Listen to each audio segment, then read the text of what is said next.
Ito pa, one-on-one interview natin sa mga charity vlogger na 2 buwan na walang upload na charity.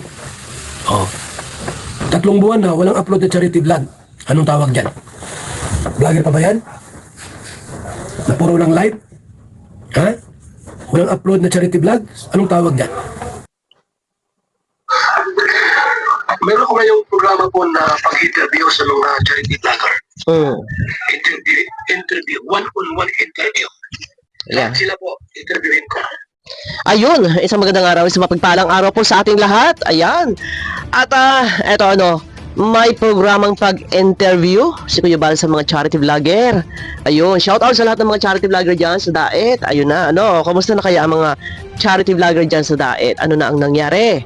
At kailangan na ba na interviewin, kumustahin, kamusta na kayo? Kamusta naman ang mga pag-charity nyo? Ang problema nga po, wala ng charity, kuya. Charity vlogger pa bang maituturing? Ang mga kalinga partners na nandiyan? Hindi natin alam.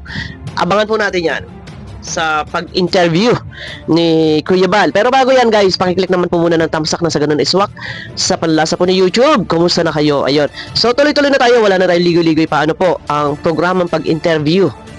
Ano ang mga improvement Ayun. na naging charity? Ano ang mga improvement sa kanilang pagiging charity vlogger? Ano? Tama ba? Teka, balikan natin. Interview, one-on-one interview. Lahat sila po, interviewin ko. Ayun. Ano ang mga improvement sa buhay mo na naging charity vlogger ka o nasa Ano ang naging improvement sa buhay mo na naging charity vlogger ka? Ano ang naging improvement? Alam ko na ang unang isasagot nila dyan. Sa pagiging charity vlogger or pagiging kalinga partners, na bago po ang buhay ko na dati nun. Sa pagiging charity vlogger, hindi naman ako charity vlogger, reactor ako. So kapag iyon ang tinanong ni Kuya, kumusta na, ano ang naging improvement ng buhay mo sa pagiging charity vlogger? Hindi ba kaya, Kuya, ang tanong doon? Ano ang naging improvement ng mga tinulungan mo? Ayun, di ba? Alam mo, interview mo isang charity vlogger, ano ang naging improvement ng mga tinulungan mo bilang ikaw ay charity vlogger? Kasi pagka tinanong, ano ang ang in-interview mo ang isang charity vlogger, ang tinanong mo is yung buhay niya, ano ang naging improvement ng buhay mo sa pagiging charity vlogger? So, pwede din yun. Kasi sa panahon ngayon, nakikita ko, ang mga ibang charity vlogger, ang charity na ay yung sarili. Hindi totoo naman talaga yun. Kasi priority muna sa ngayon mga sarili kasi nga siyempre nagpapabahay sila. Yun, ulit. interviewin ko?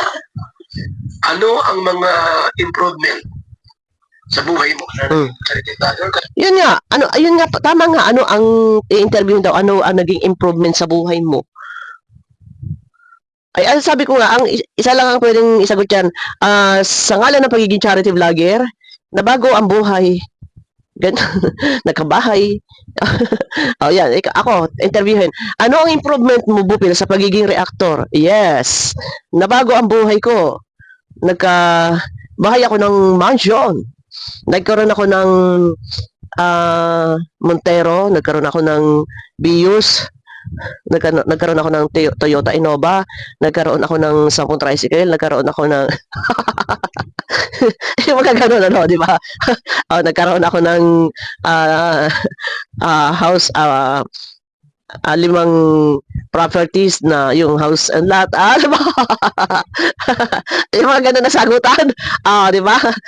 Grabe ka, Bopil. Tinaig mo pa ang mga sikat na charity vlogger. Hindi, bakit? Hindi ba ako charity vlogger? Good vibes lang po tayo. Joke lang yun. Tuloy. Kung nasa kalingap po kayo. Kalingap ka. Ano ang naging improvement ng buhay mo nung nasa Kalingap pa kayo? Ayun, Ano ang naging improvement ng buhay mo nung nasa Kalingap? Di ba? Yun. Ay, maganda. Langit.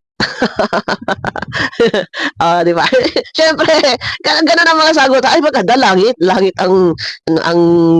ang buhay. Siyempre naman, sa Kalingap, maraming sponsor. Kaya mapalad ang mga charity vlogger, sinisikot ako, ay, sa lamig.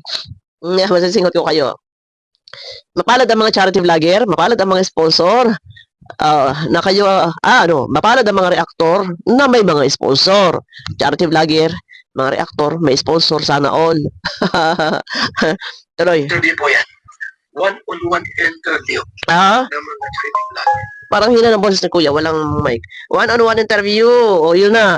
Pero, ito na nga, kumusta naman na din talaga. Ito guys, sa kabuuan video, mapapanood nyo doon kay Kuya Bal sa live. Kumusta na nga pala mga charity vlogger? Charity vlogger pa bang maituturing sila?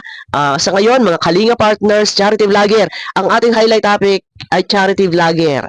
O, Kalinga Partners ka, iba po kasi pag sinabi po Kalinga Partners, charity vloggers. So, siyempre sinusundan yung yapak ni Kuya. Kamusta na sila? Meron ba silang mga charity works sa ngayon?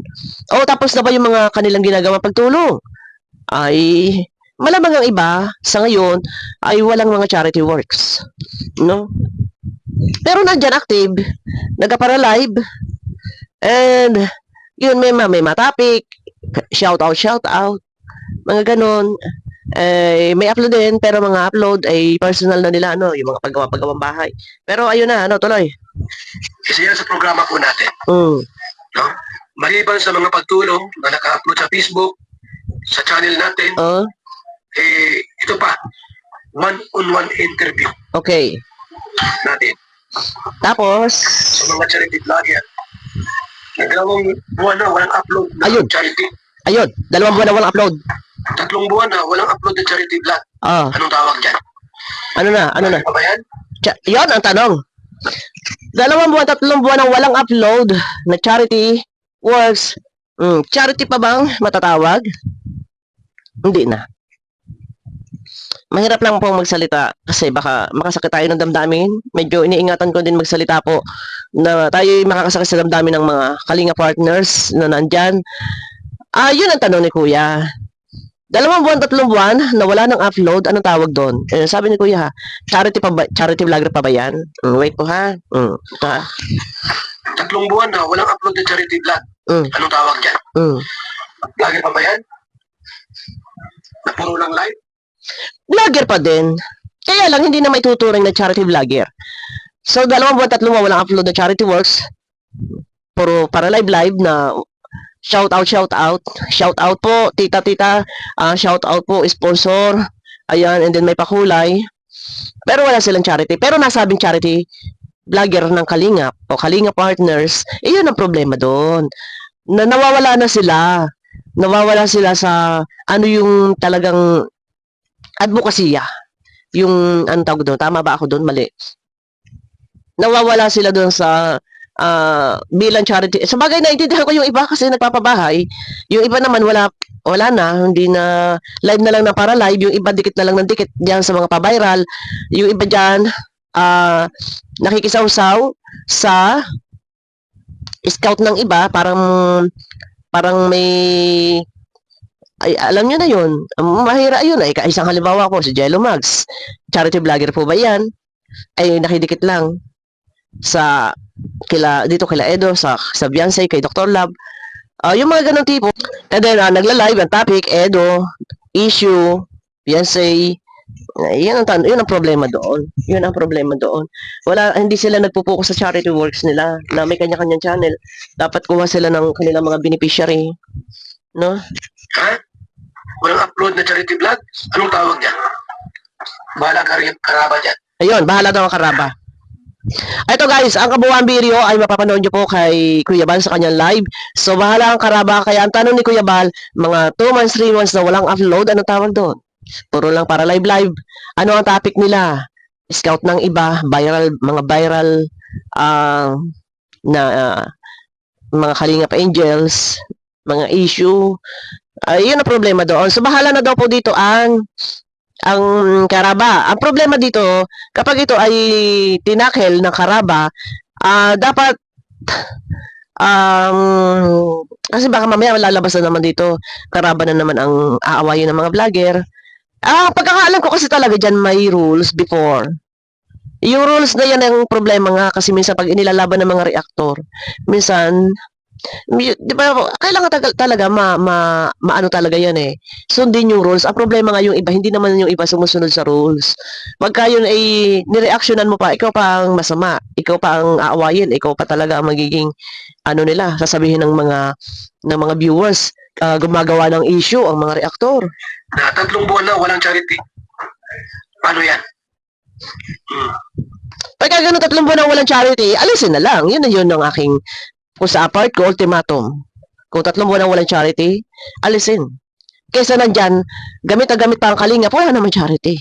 Ang ginagawa, mahilig mag behind the scene before. Ngayon, wala na, kaya para live, topic pa din, mga pa-viral lang iba. No? Pagka wala na charity, hindi na charity, tanggalin na. Problema mo nga, yung iba ha, hindi naman nila lahat. Yung iba halos dyan na, halos talaga. Nagbahay na, nakatira na. Alam ng kalingap ay, alam ng viewers ay sila ay kalingap, pero ang katotohanan, hindi na talaga sila charity vlogger. Parang may live na lang, may masabi. Kung sa bagay, ang sinacharity ang sarili, ang pamilya. Ayun, ang natumbok mo. Kung sa bagay sinacharity ang sarili, ang pamilya. Tumbok mo kuya. Yun talaga, sarili na. Nagkakaroon sila ng sponsor. Yung bibigyan ng sponsor para sa sarili nila. So, ang nangyari pati kasi, nagparte-parte. Sa halip ng mga viewer sponsor sa inyo nakatutok sa inyo mag-ama. Kasi kayo yung founder, inyo yung kalingap. Na parte-parte, mga charity vlogger na tinutulungan, nasa halip ang tulungan ay yung mga beneficiary, yun yung mahirap doon. Ano? Pero dapat po, buwan-buwan may charity man lamang. Ay wala na. Ayan, bahala daw Karaba, shout out sa lahat ng host ng Karaba, kay Teacher N, Gandang Emmy, Kuya Noli, Ate Angie De Vera, ayan, kay Sis Darlene, ayun, bahala na kayo, pag inaway naman kayo ng mga charity vlogger, ayan, kagulo na naman. Pero may rules, pagkakaalam ko dyan, kailangan at least 2 or 3. Ayan, tama ba yun? Sa isang linggo na may charity works. O 2. Kaya lang wala na. Abangan nyo guys sa aking next video, kabuang video, mapapanood po kay Kalinga Prab. Ano ang mangyayari kapag ito'y pinuna? Silita. Sino ang pakikinggan? Si Kuya Bal, pakikinggan ba kaya? Pakikinggan ba kaya? Karaba? Kung ang mga reaktor, seryosuhin ng mga reaktor na mga lampag. Pero sa bagay ito ay wake up call ni Kuya Bal. Pero depende pa rin po yan kung yung itong pagsalita ni Kuya Bal na to, ito ay dito pa lang ay magsisipulasan na o gagalaw-galaw ang mga charity vlogger. Baka pakitang tao lang din and then ilang araw wala na naman. Abangan nyo ko guys. Bye-bye po.